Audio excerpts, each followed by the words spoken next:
Okay, this is the third video of the series. Okay, if you're already liking it, you just hit the like button. Okay, I won't say it in every video.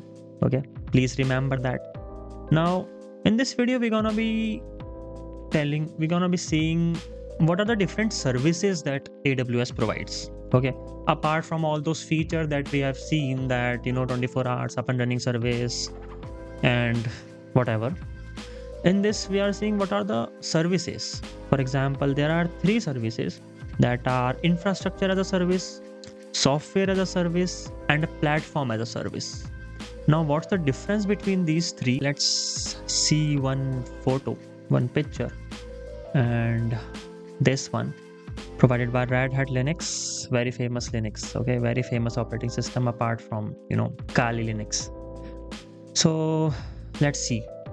In this, let me zoom a little bit. Okay, so these are all the services.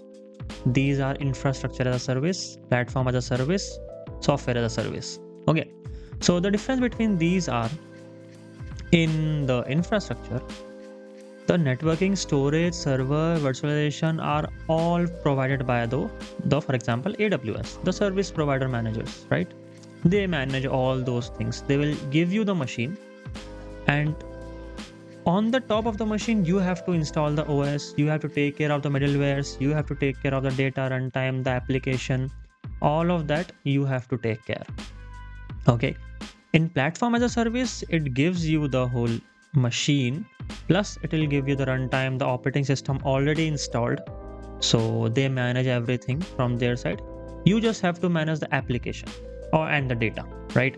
For example, the website or whatever application you are running, that's managed by you. Okay, in software as a service, everything is managed by them. You just have to, if you want to make changes or everything, you can just do that. AWS automatically manage everything for you. So these are all the services that are provided by AWS, and not just AWS, any other cloud. So these are the basic services. So that's it for this video. I'll see you in the next one.